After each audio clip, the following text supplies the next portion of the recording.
What is Russia's objective, do you believe?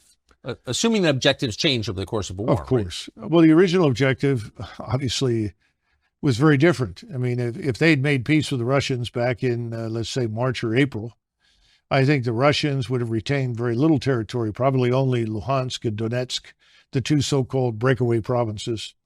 And I think there would have been guarantees of neutrality for Ukraine and guarantees of equal rights before the law for Russians. And that's what people don't understand. Most of this has to do with abuse meted out to Russians in Ukraine by the Ukrainian government.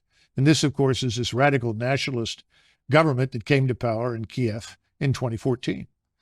And they almost immediately, as soon as that government came into power, they started launching a war against the so-called breakaway provinces. And Putin kept trying and trying and trying. The Minsk Accords were another good example, trying to get to a solution that would not involve confrontation.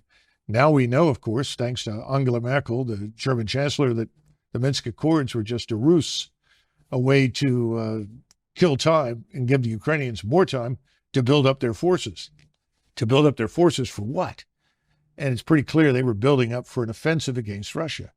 And of course, the next step was that we bring in our missiles and station them in eastern Ukraine, which puts them in a couple of minutes away from all of Russia's cities and all of Russia's nuclear deterrent. So this was unacceptable. So that original deal is gone now. And the question is, what will the Russians accept? Well, I think they're going to demand that whatever remains of Ukraine, rump Ukraine is what most people are calling it now, most of what's probably west of the Dnieper River has to be neutral. It can't be part of NATO. The Russians will never tolerate NATO forces on Ukrainian soil because we've demonstrated conclusively that we are fundamentally hostile to Russia. So that's the minimal requirement. How that's governed, that's another question. Who knows? I'm sure Moscow would want to have some say in that government and who is there to ensure that behind the scenes they are not once again subjected to the treatment that we subjected to them to in the Minsk Accords. What is the Ukrainian objective? I think more and more Ukrainians just want to survive this, and that's becoming very hard. And Zelensky and the radicals around him are basically committed to fighting this war to the last Ukrainian. And of course, I'm sure that Mr. Zelensky and his friends are anxious at some point to retire to their estates in Florida or Venice or Cyprus to collect on the billions that they've managed to steal or siphon from all the aid that we've provided. Remember, Ukraine is probably one of the most corrupt places in the world. A friend of mine who had spent time in the old Soviet Union and also lived in Mexico came back from a visit to Mexico, and he said, it's hard to believe this, but Ukraine is more corrupt than Mexico. Wow. And I think that's true. So this is a world-class disaster. 14 million Ukrainians have left the nation, presumably never to return, because when they're asked in Germany or France or Croatia or Spain or wherever they go, we will never go back. So what are you going to do with this country? And then, of course, we have the usual suspects, the great agricultural business conglomerates, along with BlackRock, who have their eyes on the fertile Ukraine ground in Western Ukraine. I suppose there'll be a big effort to get control of that in some fashion. That may not work, though, once this war ends with a complete and utter defeat of the Ukrainian regime. Who is Zelensky, exactly? How would you characterize Zelensky? Well, Zelensky... George W. Bush called him our generation's Winston Churchill. Well, this is W, right? Yeah. Not a very thoughtful man. He was a comedian who made a living acting on stage, frequently pretending to be a transvestite, doing things with various body parts that I won't go into. And he was picked up by an oligarch named Kolomoisky. Kolomoisky is the individual who's probably more responsible than anybody else for funding this atrocity we call the Azov Regiment that runs around with the swastikas and Nazi gear and so forth.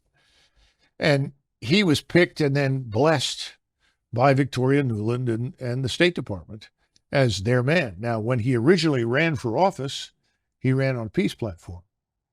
And he was overwhelmingly elected across the country because he said, if I am elected as your president, I will make peace with Russia. Ukrainians didn't want to go to war with Russia. They were looking for a way out of this and a resolution to the crisis. Of course, once he was in there, he took a different road. And I can't help but think that that road was defined for him by us. Who is Victoria Nuland? Oh, goodness gracious. All these hard questions. I do not know Victoria Nuland personally. I know Fred Kagan, and his brother Bob is married to her. And she's a long-term committed neocon. This is someone I would not characterize as either Democrat or Republican. These are people with this agenda, and the agenda says until the entire world is garrisoned by U.S. forces and is converted forcibly to some form of democracy that we approve of, the world will not be safe, and we must continue to fight. And I think in the case of Russia, Russia has special appeal because I think these people have ancestors who came from that region of the world and have a permanent axe to grind with the Russians, which of course I don't. I don't think most Americans do, and nor do I think anybody in government should shape policy based on whatever unhappiness their ancestors, experienced in a place like Russia. So that's a nutshell, but I think that's enough.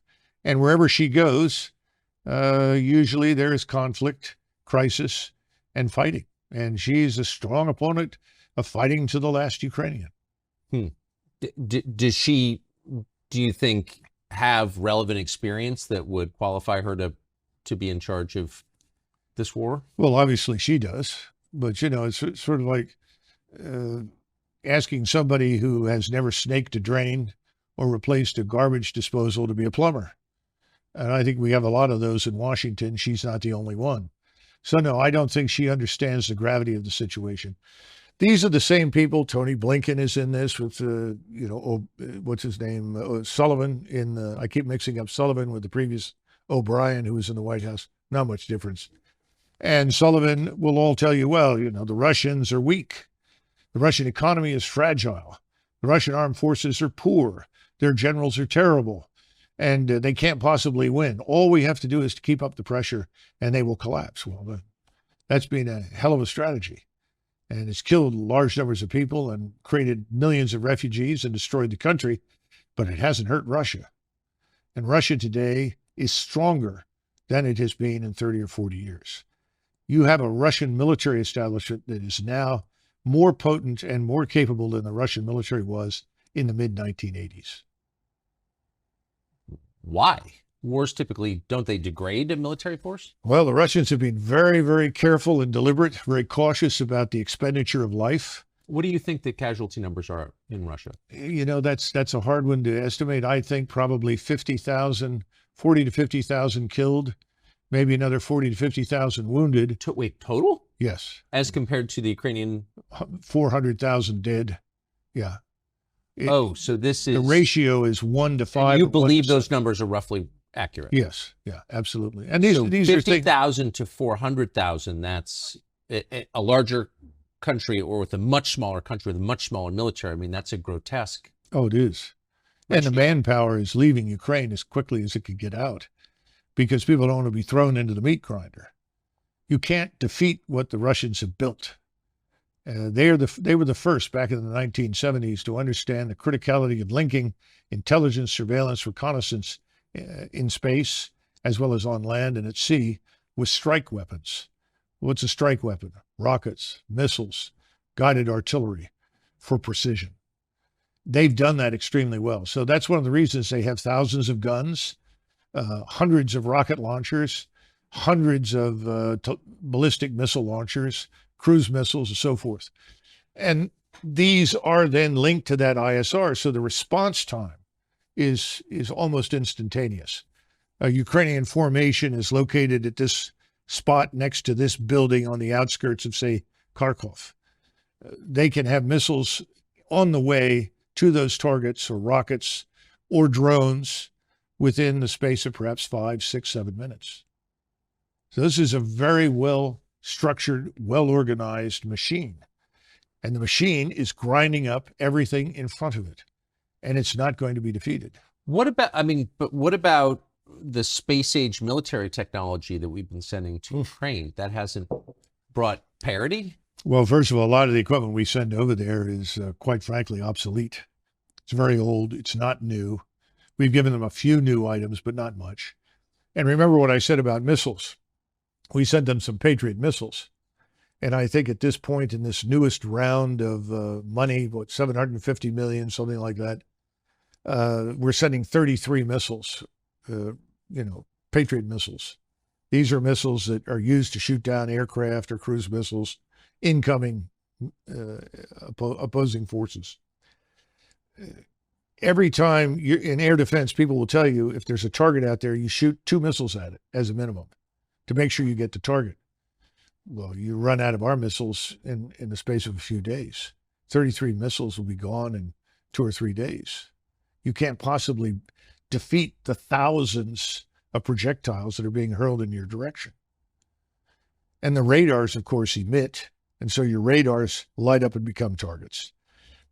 This is a no-win situation because the Russians, though they were not prepared in February 2022 for this kind of war, they are now.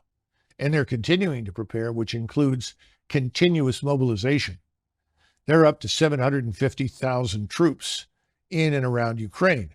Most of them are on the outskirts, Belarus, Western Russia, down in southern Ukraine. That number is going to rise over the next year, I would expect, to 1.2 million. And people are being reservists being called out of universities. People are being through the military now, working in universities to become engineers, architects, mathematicians, whatever. They're being pulled out, put in a uniform, and readied.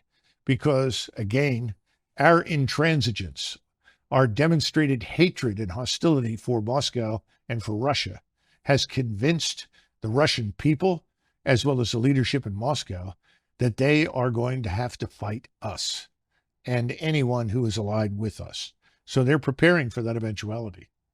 That's why it's so important that we have to wake up, understand what we've done has backfired. Whatever we set out to achieve has failed.